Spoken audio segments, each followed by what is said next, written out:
प्रथम अध्याय। यह साक्षात भगवान श्री कृष्ण की वाणी है।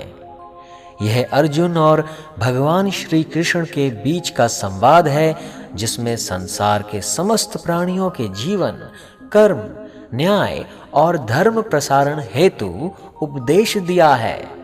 श्रीमद् गीता के प्रथम अध्याय में कहा गया है, ओम श्री नमो भगवते वासुदेवाय वासुदेवाय विश्वराय आदि पुरुषाय अपरंपार अलेख पुरुषाय नमः।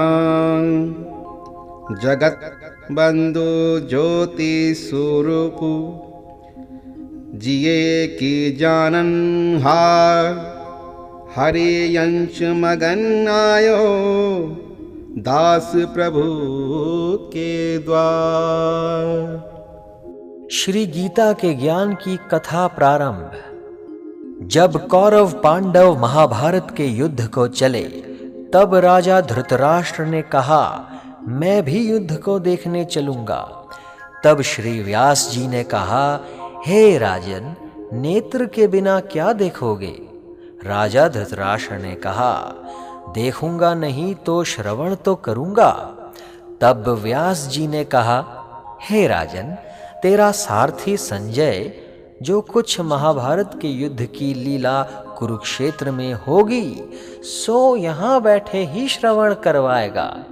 व्यास जी के मुख से यह वचन सुन संजय ने विनती करी, हे प्रभु, यहाँ हस्तिनापुर में बैठे कुरुक्षेत्र की लीला कैसे जानूंगा तथा राजा को किस भांति कहूंगा?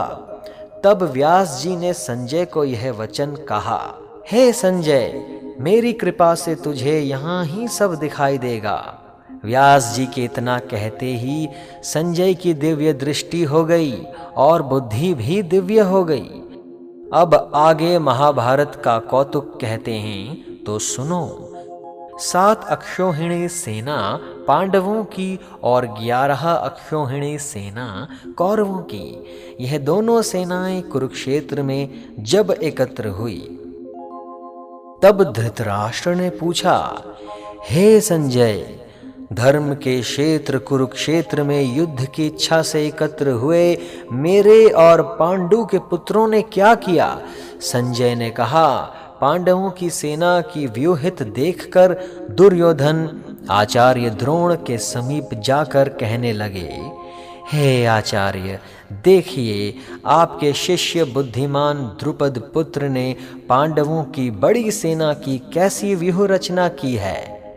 इस सेना में अर्जुन, भीम जैसे बड़े बड़े धनुर्धारी वीर, विराट, महारथी द्रुपद, धृष्टकेतु, चेकितान, बलवान काशीराज, पुरुजित कुंती भोज, नरों में श्रेष्ठ शैव्य, पराक्रमी युधामन्यु, बलवान उत्तमौजा, अभिमन्यु और द्रौपदी के पुत्र सब के सब महारथी हैं। हे ब्राह्मण श्रेष्ठ, आपके स्मरणार्थ अब मैं अपनी सेना के प्रधान सेनापतियों के नाम बताता हूं। आप भीष्म, कर्ण, युद्ध विजयी कृपाचार्य, अश्वत्थामा, विकर्ण, सोमदत्त का पुत्र और बहुत से शूरवीर मेरे लिए प्राण तक देने के लिए तैयार हैं। यह लोग शस्त्र चलाने में अति निपुण हैं। हमारी सेना को, जिसके भीष्म रक्षक हैं, अपरिमित बल है, और उनकी सेना जिसके भीम रक्षक हैं, थोड़ा बल है। अब आप सब अपने अपने मोर्चों पर सावधान रहकर सेनापति की रक्षा कीजिए। भीष्म पितामह ने दुर्योधन को प्रसन्न करते हुए और ऊंचे स्वर से गरजते हुए शंख बजाया।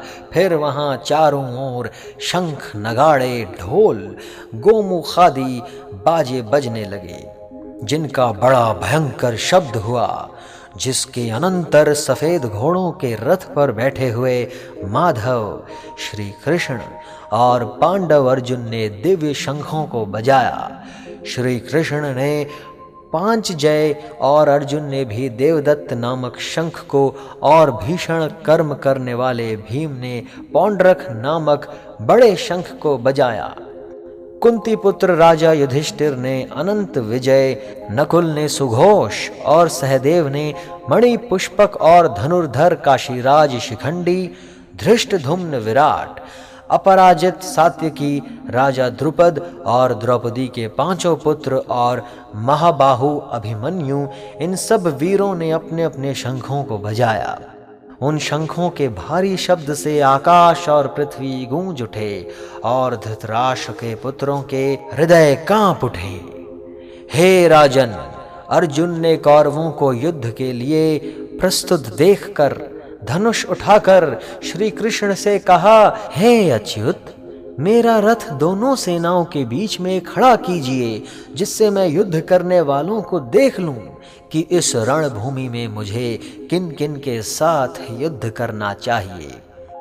दुर्बुद्धि दुर्योधन से प्रीति करने वाले जो युद्ध के लिए एकत्रित हुए हैं, उनको देखूंगा। संजय ने कहा, हे राजन, अर्जुन की बात सुनकर श्री कृष्ण ने भीष्म, द्रोण आदि वीरों के सामने उत्तम रथ को खड़ा करके कहा, हे वीर, युद्ध के लिए उगत इन कौरवों को देख लो। अर्जुन ने चाचा, बाबा, गुरु, मामा, भाई, पुत्र, पौत्र, मित्र, श्वसुर और स्वजनों को शस्त्रों से सुसज्जित खड़े देखा, और उसने इन दोनों सेनाओं में अपने ही सब बांधवों को देखकर परम दयाद्र हुए और अत्यंत खेद के साथ यह वचन कहे, हे कृष्ण, युद्ध की इच्छा से आए हुए इन अपने बंधुओं को देख मेरे अंग ढीले होते जाते हैं और मुख सूखा जा रहा है। मेरा शरीर बेकल होता है, गांडीव हाथ से गिरा जाता है। हे केशव, मुझ में यहाँ खड़े रहने की सामर्थ्य नहीं है और सब लक्षण मैं उल्टे देख रहा हूँ, और संग्राम में अपने स्वजनों का वध करके कोई लाभ नहीं होगा। हे कृष्ण, मैं जीत, राज्य और सुख भी नहीं चाहता हूँ। हे प्रभु, हमको राज्य, भोग तथा जीवन से क्या काम है, क्योंकि जिनके लिए राज्य, भोग और सुख की इच्छा की जाती है, वे सब इस युद्ध में प्राण और धन की इच्छा छोड़ मरने को तैयार हैं।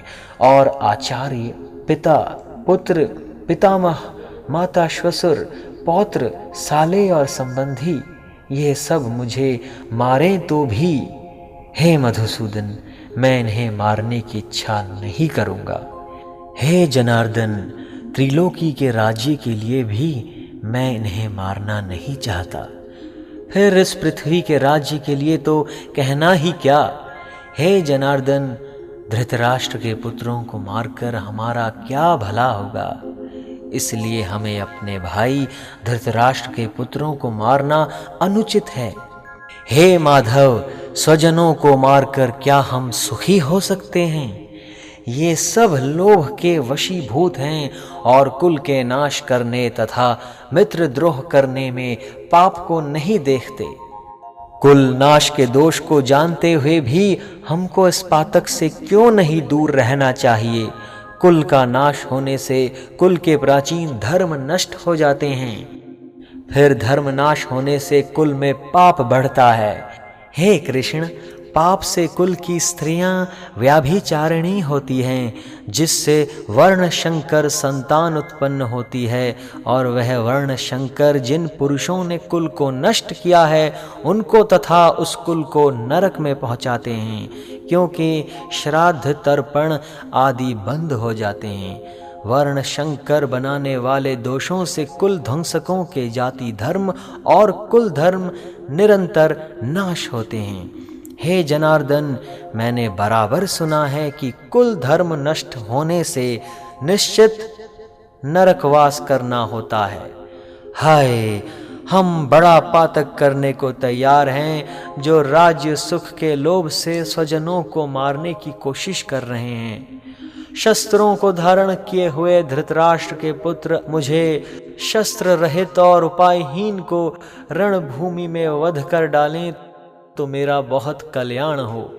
संजय ने कहा, हे राजन, ये कहकर दुखित होकर अर्जुन ने धनुष बाण फेंक दिया और रथ के पिछले भाग में जा बैठा।